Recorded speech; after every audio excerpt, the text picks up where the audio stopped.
Russell वो गुंडा का अंग्रेजी नाम है। ठीक, तो आप किसी नेता को सपोर्ट कीजिए, जनता बने रहिए 5 साल तक, फैन मत बनिए किसी का।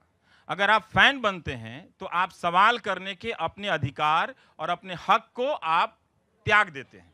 हम पता नहीं आप लोग क्यों चाहते हैं कि लोग राजनीति में, उनको ही मुझसे इतनी तकलीफ है, अब आप वहां भी पहुंचा देंगे तो दिन भर वहां भी सब तकलीफ में रहेंगे। और पत्रकार राजनीति में जाएगा तो हार जाएगा, आप ही लोग वोट नहीं देंगे। मेरे पास कोई फाज नहीं है, मुझे माफ कर दे आप लोग सारे, मुझे छुट्टी दे दे। व्याकरण ये सब नहीं आएगा। नहीं, मुझे लगता है कि मुझे मालूम नहीं कि कौन देख रहा है कौन नहीं देख रहा है, तो अभी मजा आएगा ना भिड़ो। तो आप जो सामान लेकर गांव से आए हैं कम से कम वो तो दिखाइए, है ना। भोजपुरी मेरी मातृभाषा है। जब हम लोग अपने घरों में हिंदी को बोलने बरतने लगे तो बड़ी माँ बहुत डांट देती थी कि आइल वाले पटना से अंग्रेजी बोलता रहे। अच्छा वो बाद में पता चला अंग्रेजी कुछ और है, तो मैंने कहा अरे बाप रे बाप, मैंने हिंदी सीखने में ही जिंदगी लगा दी, पता चला अंग्रेजी कहीं और। आओ बेटा व्हाइट हाउस तक तो पहुंचो। तो मुझे लगा कि जो मेरी मातृभाषा है वो आपको पता होना चाहिए। हम जैसे जिन्हें आपके विचारों से प्यार है, खुदा ना खास्ता अगर एनडीटीवी पे एक दिन का बैन लग जाता है तो आप क्या कहेंगे कि हम क्या करें? बैन कैसे लग जाता है?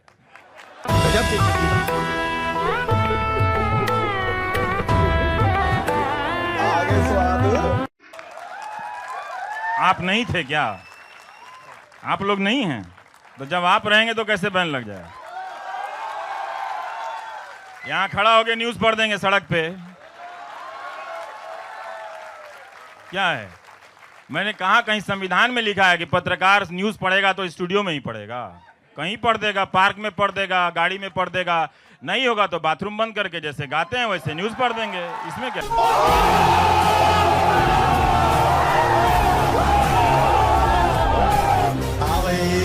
कैसी लगी? करो जो करना है करो, बैन करना बैन करो, बंद करना बंद करो, जो करना है करो। क्या करें? हम तो न्यूज पढ़ लेंगे बाथरूम में बंद करके, तो क्या करो, रोक लोगे क्या? ये आखिरी सवाल लेंगे। अरे नेहा जी, नेहा जी का आदेश आ गया अभी। और किसी के मोबाइल पे आवारा लिखा हुआ है पीछे। रवि सर, मेरा आपसे सवाल ये है कि जो आज के दौर में पत्रकारिता करना इतना कठिन हो गया है, तो क्या आगे या और कठिन होता चले जाएगा? और जो पत्रकारिता में 2 धड़े बन चुके हैं, क्या वो धड़े और ज्यादा बनेंगे या हाँ, वो ज्यादा बनेंगे। बस हवा निकल गई। भाइयों बहनों, यह देश बदल रहा है, लेकिन कुछ लोगों का दिमाग नहीं बदल रहा। वो ज़्यादा बनेंगे। और देखिए, हम किसी पत्रकारिता में कभी आदर्श दौर में तो रहे नहीं। आप गणेश शंकर विद्यार्थी जैसे तो कोई होंगे नहीं। आप भगत सिंह की टिप्पणियाँ पढ़ लीजिए, गांधी की टिप्पणियाँ पढ़ लीजिए, हर दौर में ऐसा कोई स्वर्ण युग नहीं रहा। पर अंततः ये पत्रकारिता को ठीक करने की लड़ाई पत्रकार की व्यक्तिगत लड़ाई बन जाती है। हम चाहते हैं आप ये समझें इस बात को। आप जो अखबार खरीद रहे हैं, जो चैनल देख रहे हैं, उसके हेडलाइन को बहुत बारीकी से देखिए कि राजा का गुणगान है या प्रजा के हाहाकार का उसमें स्थान है। सड़क नहीं चाहिए, रोटी नहीं चाहिए, मंदिर चाहिए। आपको देखना पड़ेगा ना। गुणगान ज़्यादा है तो शक करना चाहिए, स्थान ज़्यादा है तो भरोसा रखना चाहिए कि कुछ अच्छा होने वाला है। जब समस्या का पता होगा तभी तो राजा अच्छा करेगा ना। बहुत धन्यवाद आप सभी का रवीश भाई। अरे सर, यही काम करने दीजिए ना। अभी तो इश्क में बैठे हैं, आप राजनीति में ले आए हैं। जो म्यूजिक आनंद लीजिए, आनंद लीजिए, आनंद लीजिए। टेंशन मत रखिए चीजों का। लोग राजनीति में, उनको ही मुझसे इतनी तकलीफ है, अब आप वहां भी पहुंचा देंगे तो दिन भर वहां भी सब तकलीफ में रहेंगे। और पत्रकार राजनीति में जाएगा तो हार जाएगा, आप ही लोग वोट नहीं देंगे। भाई बागों में बाहर हमसे क्यों पूछ रहे हो? एटीएम के पास कतार है, जाके देखो। हमसे क्यों पूछ रहे हो? भाई आप लोगों की डिमांड नेहा जी ने मान ली है। आज आज आज आज आज आज इसके बाद सब 2-2 हज़ार देना, हमको पैसा नहीं निकाल पाए हैं। सर, मेरा आपसे एक क्वेश्चन है कि जब आप किसी गांव से या छोटे शहर से आते हैं तो यहाँ पे बातें होती कि अगर आपके पास कॉन्टैक्ट नहीं तो आप एंकर नहीं बन पाएंगे, तो क्या आपके साथ भी ऐसा कुछ हुआ था? नहीं नहीं नहीं, ऐसा नहीं है। तो एक मौका आता है, चांस आता है। नहीं, ऐसा नहीं है कि नहीं। हाँ हाँ, आप राजदीप इसका जवाब दे सकते हैं। राजदीप,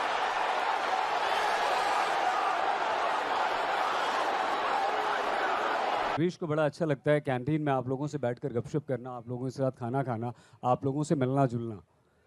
और यही वो ताकत है फेसबुक की, यही वो ताकत है ट्विटर की, यही वो ताकत है सोशल मीडिया की। हैं आप सब?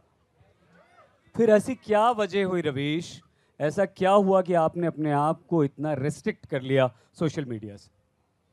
देखिए, मैं इसको जल्दी समझ गया था कि ये जो गाली देने का सिलसिला है वो एक राजनीतिक रूप से संगठित सिलसिला है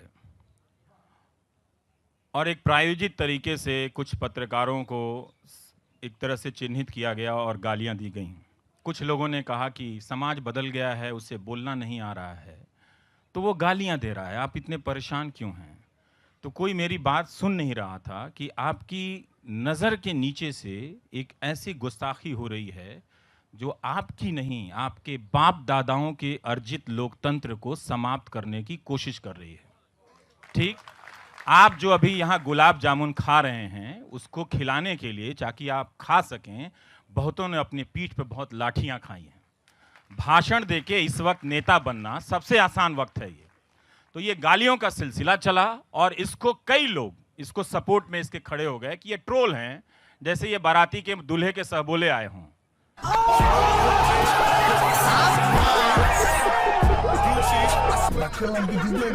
कि उसके साथ साथ आए, इनको बर्दाश्त कीजिए। तो ये गलत हो रहा था। मैं जानना चाहता हूं कि अगर दुनिया इतनी तेजी से बदल गई, जो गालियों में बात कर रही है क्योंकि उससे बात करना नहीं आ रहा, तो ये ज्यादातर गालियां तो लड़कियों के खिलाफ हैं। क्या उनके भाई और उनके बाप घरों में इसी तरह से बात कर रहे हैं क्या? आपने कब सुना? 2014 में सुना, 2015 की फरवरी में सुना, 2016 की फरवरी में सुना। कब सुना आपने अपने घरों में कोई गाली देके बात कर रहा है? कब सुना आपने? ये लोकतंत्र कब बदल गया? कब हमारे आपके बीच की जो सार्वजनिक बातचीत की जो तरीका है वो कब बदल गया? मुझे बताइए। तो आपको इसलिए पता नहीं चला कि वो दरअसल बदला नहीं था। कुछ लोगों ने सोशल मीडिया पर गुंडे खड़े कर दिए, जिसका अंग्रेजी में नाम है ट्रोल। और गुंडों की भाषा को लोकतंत्र में सवाल के नाम पर जायज बनाने की कोशिश आज भी हो रही है, आज भी हो रही है। आप इस फर्क को समझिए। नेता से मोहब्बत करना, इसमें कोई कॉन्फ्लिक्ट नहीं है, और हमको सवाल पूछने देना, दोनों अलग अलग चीजें हैं। अगर आप पत्रकार में भी नेता की छाया देखेंगे तो सत्यानाश करेंगे इस लोकतंत्र का। मैं बता रहा हूं इसका हिसाब किताब क्या है, एक लाइन में बता देता हूं कि नेता को आपने वोट दिया तो अपने मोहब्बत की कीमत आप डायरेक्ट वसूलो। अगर एजेंट हमको बनाओगे तो हम कितना वसूल लेंगे, आपको चवन्नी नहीं मिलेगा। ए से लेकर जेड तक, सिपाही से लेकर कमांडो तक सब मेरे पीछे खड़े रहेंगे।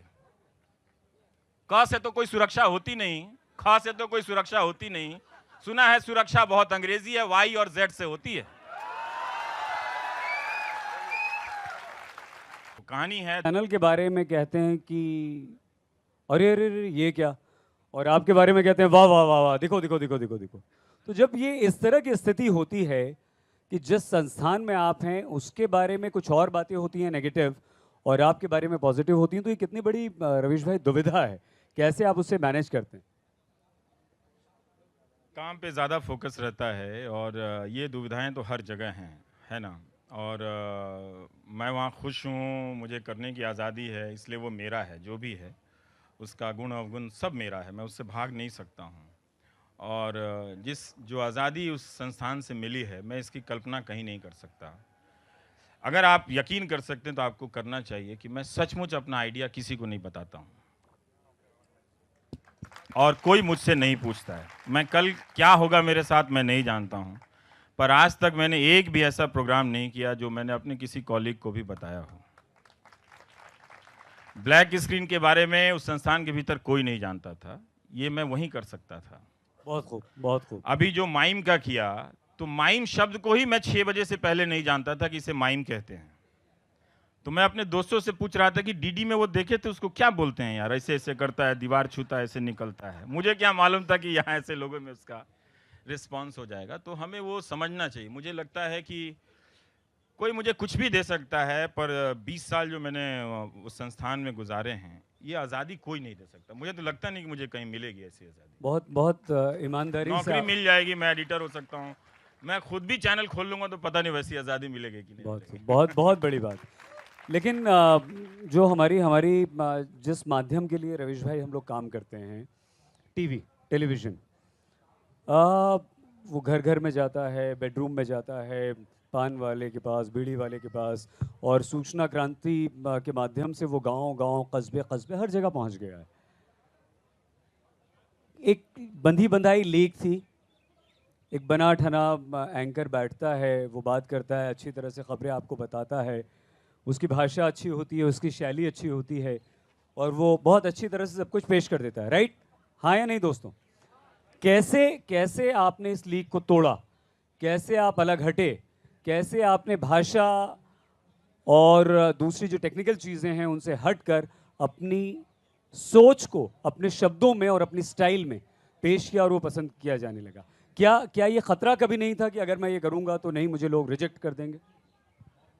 सईद भाई, ऐसा नहीं है। वो आप जब जोखिम लेते हैं तो उसका तनाव होता है। मैं पिछले ही शुक्रवार को जब ये करने जा रहा था, तो हमारे कोई नए सहयोगी बैठे थे, उनको मैंने कहा अब मैं कान पकड़ता हूँ, मैं इतना प्रयोग नहीं करूँगा, बहुत टेंशन होता है। शो के पहले पूरे पसीने से आप भीग जाते हैं, मालूम नहीं कि किस तरह का रिस्पॉन्स होगा, पर आप कर देते हैं। देखिए, टेलीविज़न में क्रिएटिव होने की बहुत संभावनाएं हैं। अभी भी हम उन संभावनाओं को एक्सप्लोर नहीं करते। हम सोचते हैं कि हमारे दर्शक एक ही चीज़ को पसंद करते होंगे। जब वो घर में एक खाना नहीं खाते, एक कपड़ा नहीं पहनते, तो एक ही तरह का फॉर्मेट वो कैसे देखना पसंद करेंगे? पर वो देखते होंगे, बस एक सिलसिला चला आ रहा है, उनकी रोज़ रात की ज़रूरतें हैं, वो देख रहे हैं। लेकिन मेरा दर्शकों में बड़ा विश्वास है कि उन्होंने मुझे ऐसे ही देखा है। कहते हैं ना कि मोहल्ले के जिस लड़के को आप देखते हैं जैसे बचपन से बड़े होते तक, उसे आप वैसे ही देखते हैं। गुड्डू तो ऐसा ही है, देखते तुरंत 2 बात में घबरा जाता है ना? हम कुछ भी हो जाएं तो मेरे मोहल्ले की आंटियों से पूछेंगे तो बहुत घबरा जाता है। बच्चे से ऐसा था।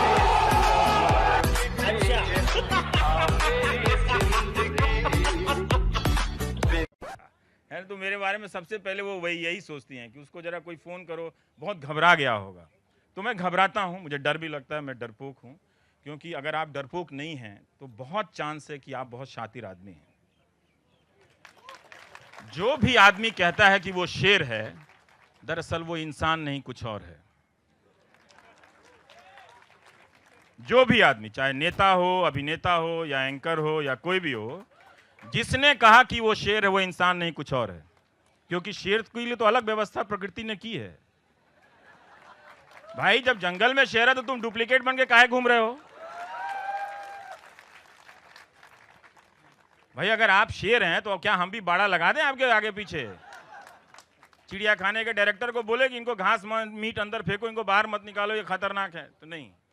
तो वो एक खतरा आप लेते हैं। और एक वजह ये है कि टेलीविज़न की दुनिया बहुत महंगी दुनिया है, बहुत ही महंगी दुनिया है, बहुत हर सेकंड दांव पे लगा होता है।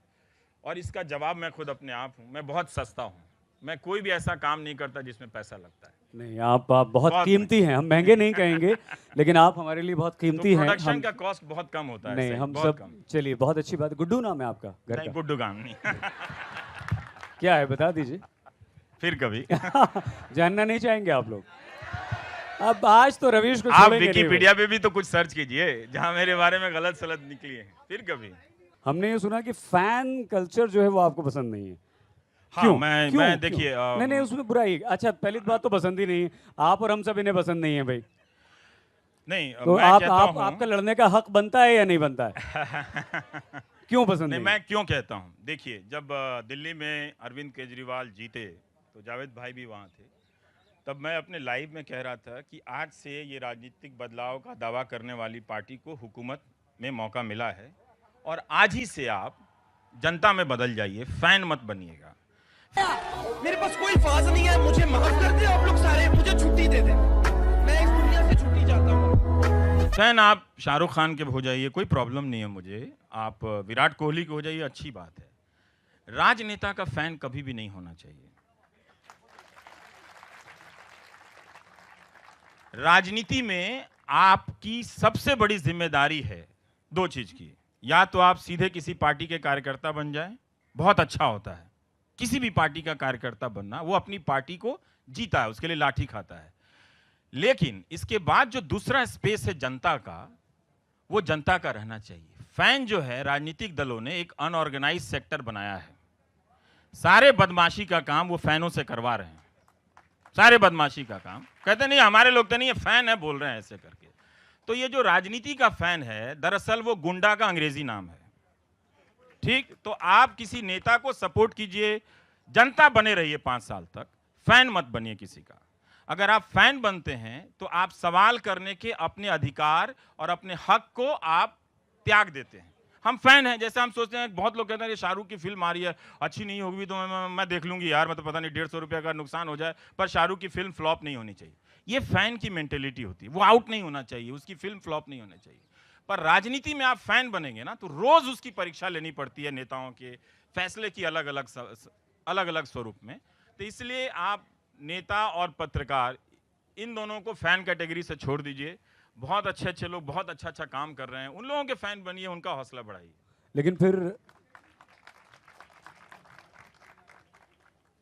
लेकिन क्या रवीश भाई, आप अगर फैन नहीं चाहते हैं तो ये जो युवा वर्ग है जो आपको फॉलो करता है, आपके नक्शे कदम पे चलना चाहता है, आप जैसा बनना चाहता है, तो कहीं आप एक्सटेंशन ऑफ रवीश देखते हैं?